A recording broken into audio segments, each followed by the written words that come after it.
Hello everyone, welcome to Harikrishna tutors. I hope आपने हमारी previous video देखी होगी क्लास 7 साइंस की चैप्टर नंबर 2 का फर्स्ट और सेकंड पार्ट। अगर नहीं देखी तो फिर इसका लिंक डिस्क्रिप्शन बॉक्स में गिवन है, आप उधर से देख सकते हैं। और उससे पहले आप चैनल को लाइक शेयर सब्सक्राइब करना ना भूलें। आज हम उसी चैप्टर का पार्ट 3 करने वाले हैं।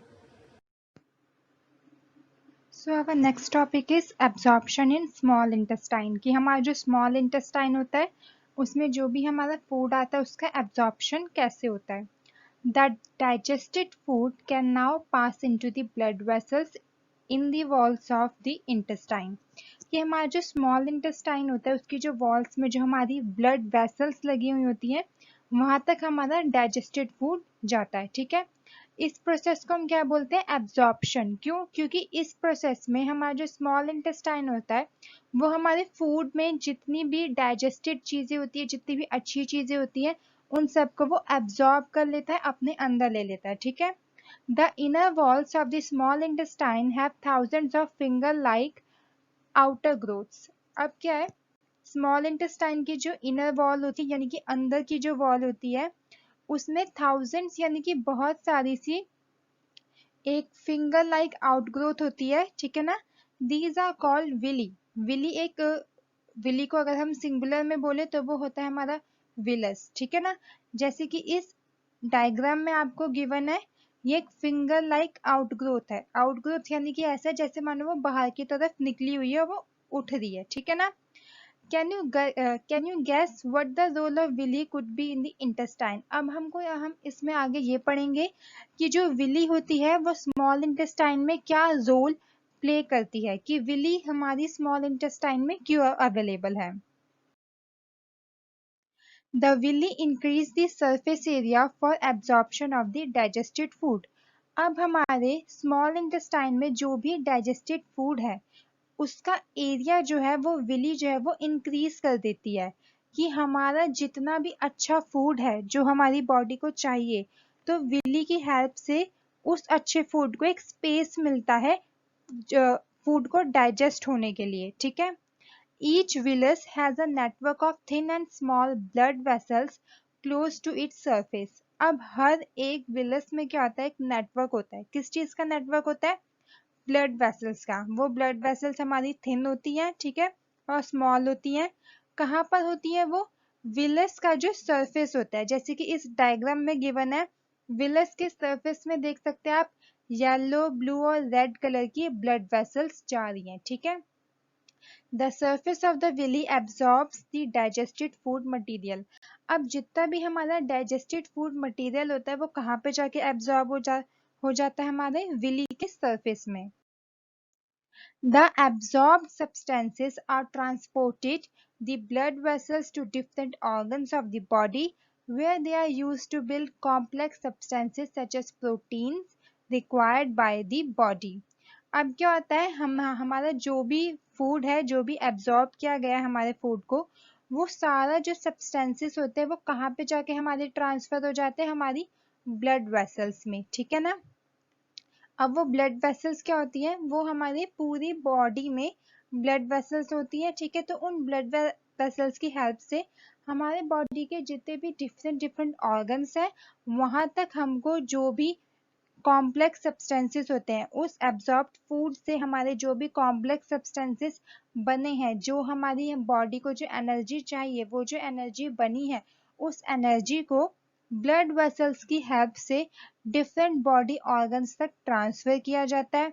अब वो हमारे कॉम्प्लेक्स सब्सटेंसेस कौन कौन से हो गए, जैसे कि प्रोटीन्स, विटामिन, कैल्शियम। ठीक है ना, ये सारी चीजें हमारी बॉडी को चाहिए होती है day to day activity perform करने के लिए। इस पूरे प्रोसेस को हम क्या बोलते हैं, एसिमिलेशन। ठीक है, this is called assimilation. In the cells glucose break down with the help of oxygen into carbon dioxide and water and energy is released. अब हमारे जो सेल्स होते हैं उनमें क्या होता है, हमारे सेल्स में ग्लूकोज होता है। ठीक है ना, तो जो ग्लूकोज होता है वो ब्रेक डाउन हो जाता है, यानी कि वो टूट जाता है, बिखर जाता है। ठीक है, किसकी हेल्प से? ऑक्सीजन की हेल्प से, with the help of oxygen. जब वो ग्लूकोज टूट जाता है, बिखर जाता है ऑक्सीजन की हेल्प से, तब वो हमको किस किस फॉर्म में मिलता है? कार्बन डाइऑक्साइड की फॉर्म में, वाटर की फॉर्म में, ठीक है ना। एंड एनर्जी इज रिलीज्ड, और जब वो ब्रेक डाउन होते हैं सेल्स, तब ग्लूकोज सेल्स में, तो जो एनर्जी होती है वो एनर्जी रिलीज होती है हमारी बॉडी से, ठीक है। The food that remains undigested and unabsorbed enters into the large intestine. अब हमने जो भी फूड खाया है उस फूड का जितना भी डाइजेस्टेड पार्टिकल है, ठीक है ना, एब्जॉर्ब पार्टिकल्स है, वो हमारे स्मॉल इंटेस्टाइन में चले गए। अब उस फूड का जो बचा हुआ अनडाइजेस्टेड पार्टिकल्स है, ठीक है ना, अनएब्जॉर्ब पार्टिकल्स है, वो हमारे कहाँ पे जाएंगे, लार्ज इंटेस्टाइन में। Now our new topic is large intestine. The large intestine is wider and shorter than small intestine.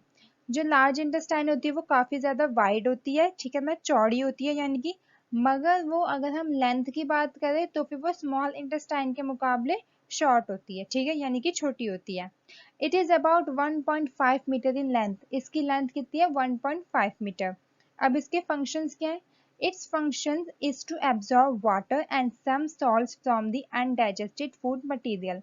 अब हमारा जितना भी अनडाइजेस्टेड फूड होता है कि हमारी बॉडी में हमने जो भी खाना खाया उसका जितना भी हमारा वेस्ट मटेरियल था वो उससे क्या करता है, वो उससे वाटर को और सॉल्ट को एब्जॉर्ब कर लेता है लार्ज इंटेस्टाइन, ठीक है ना। The remaining waste passes into the rectum and remains there as semi solid phases. अब जब वो जितना भी हमारा अनडाइजेस्टेड फूड था उसमें से हमारा जो लार्ज इंटेस्टाइन होता है वो हमारा सॉल्ट और वाटर को एब्जॉर्ब कर लेता है। उसके बाद जो भी हमारा वेस्ट मटेरियल बचा वो सारा वेस्ट मटेरियल डायरेक्टली कहाँ पे चला जाता है, रेक्टम में, ठीक है।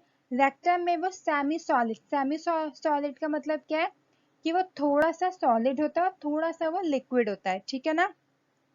सेमी सॉलिड फेसेस, फेसेस यानी कि जो भी हमारा वेस्ट मटेरियल होता है जो हम अपनी बॉडी से सिक्रीट करते हैं, ठीक है ना, उसको हम फेसेस बोलते हैं। The faecal matter is removed through the anus from time to time. अब ये जितने भी हमारे ये फेसेस होते हैं ये हमारी एनस के थ्रू हम टाइम टू टाइम हम इसको निकालते रहते हैं, अपनी बॉडी से हम रिमूव कर देते हैं, ठीक है ना। This is called egestion. इस पूरे प्रोसेस को हम क्या बोलते हैं, इजेशन।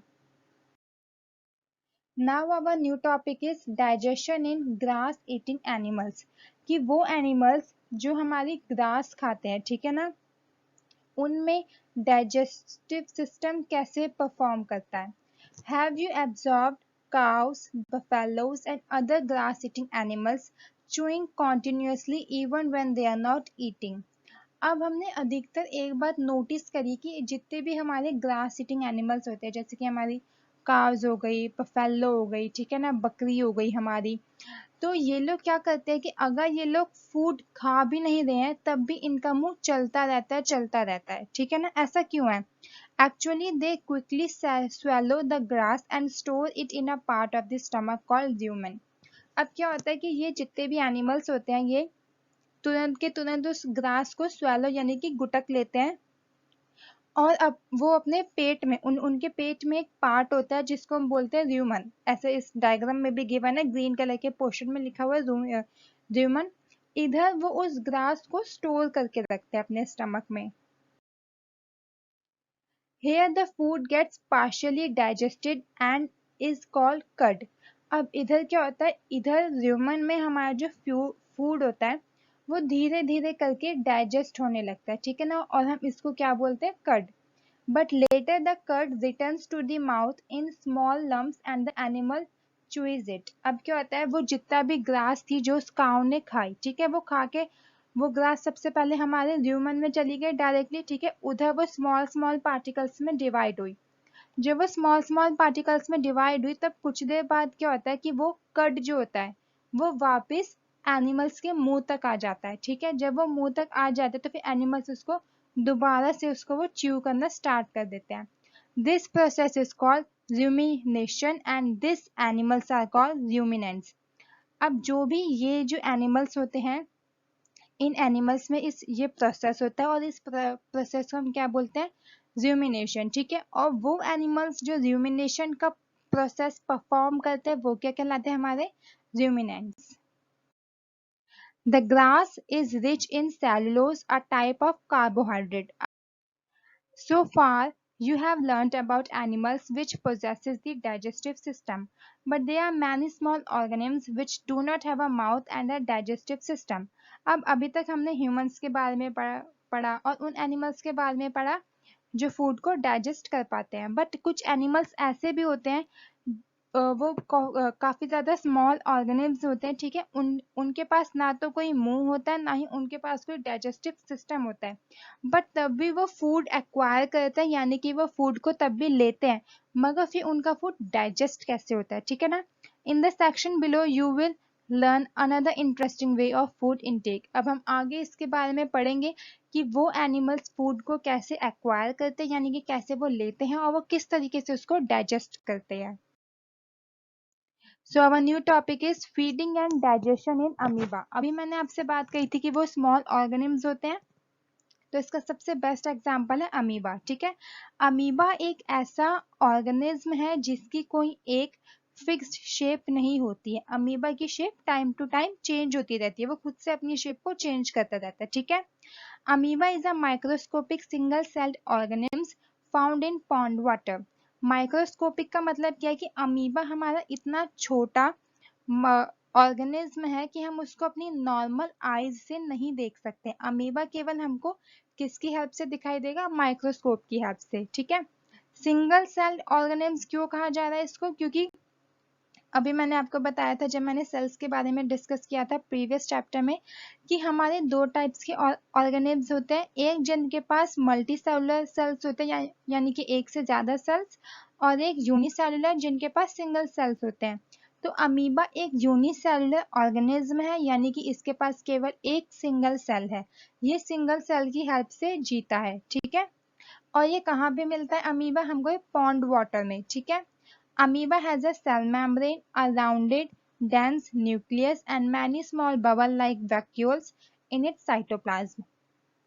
अब इधर ये हमको अमीबा का स्ट्रक्चर बता रहा है कि अमीबा की एक सेल मेम्ब्रेन होती है, ठीक है ना।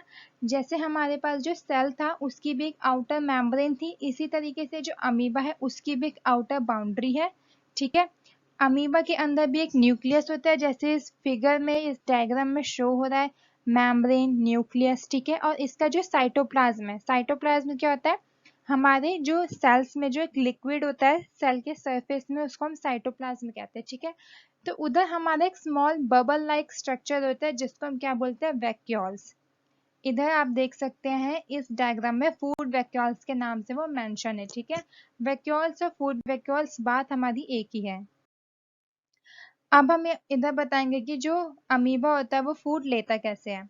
Amoeba constantly changes it's shapes and position. अब जो अमीबा होता है वो टाइम टू टाइम अपनी शेप और पोजीशन चेंज करता रहता है। It pushes out one or more finger-like projections called cytopodia for false feet for movement and capture of food.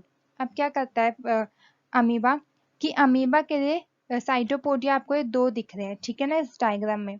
वो क्या करता है, ये एक फिंगर लाइक प्रोजेक्शन है, यानी कि ऐसा लगता है कि साइड से दो फिंगर्स निकल दिए। तो जैसे इसके पास अपना खाना आता है, ये धीरे धीरे करके अपनी उन फिंगर लाइक प्रोजेक्शन सीडोपोडिया को इंक्रीज करने लगता है ताकि वो उस फूड को कैप्चर कर ले, ठीक है। Amoeba feeds on some microscopic organisms. Amoeba क्या करता है कि जो माइक्रोस्कोपिक ऑर्गेनिम्स होते हैं वो उनको खाता है। When it senses food, it pushes out pseudopodia around the food particles and engulfs it. अब वो क्या करता है, जैसे ही उसके पास कोई भी खाना आता है वो अपने स्यूडोपोडिया को इंक्रीज करता है और फिर वो अपने स्यूडोपोडिया से उस फूड को वो पूरा कवर कर लेता है, जिसकी वजह से वो खाना जो होता है वो अमीबा के अंदर फंस जाता है तो फिर जो अमीबा होता है वो उस खाना को एनगल्फ्स यानी कि उस खाने को वो खा लेता है, ठीक है। The food becomes trapped in a food vacuole. और फिर जो वो फूड होता है वो हमारी फूड वैक्यूल में ट्रैप्ड यानी कि वो फंस जाता है। Digestive juices are secreted into the food vacuoles. अब अमीबा में जितना भी हमारा डाइजेस्टिव फूड होता है वो हमारा कहाँ पे सिक्रीट होता है, फूड वैक्यूल्स में, ठीक है। They act on the food and break it down into simpler substances. अब जैसे हमारे ह्यूमन बींग्स में होता है, हम फूड को डाइजेस्ट करते हैं, फिर वो स्मॉल स्मॉल पीसेस में वो फूड डिवाइड होता है। सेम इसी तरीके से अमीबा में भी उस फूड को सिंपलर सब्सटेंस में कन्वर्ट किया जाता है। Gradually the digested food is absorb, उसके बाद उस फूड का जितना भी डाइजेस्टिव पार्ट है उसको एब्जॉर्ब किया जाता है। The absorbed substances are used for growth, maintenance and multiplication. अब वो जितना भी वो डाइजेस्टिव फूड होता है वो किस चीज के लिए हेल्प किया जाता है? अमीबा की ग्रोथ के लिए, ठीक है ना, उसकी मेंटेनेंस के लिए, कि इन केस अमीबा कभी भी इंजर हो जाए, जैसे हमारा ह्यूमन बींग्स में अगर कभी भी कोई भी इंजरी आ जाती है, तो जो भी हम फूड खाते हैं उसकी हेल्प से हमको क्या मिलती है? रिकवरी मिलती है। इसी तरीके से अमीबा को भी उसी से रिकवरी मिलती है। The undigested residue of the food is expelled outside by the vacuoles. उसके बाद क्या होता है कि अमीबा के अंदर जितना भी अनडाइजेस्टेड फूड है, यानी कि जितना भी वो वेस्ट मटेरियल है, वो अपनी वैक्यूल्स की हेल्प से अपनी बॉडी से बाहर, यानी कि वो उसको रिमूव कर देता है, ठीक है। आई होप आपको ये चैप्टर समझ में आया होगा। Thank you.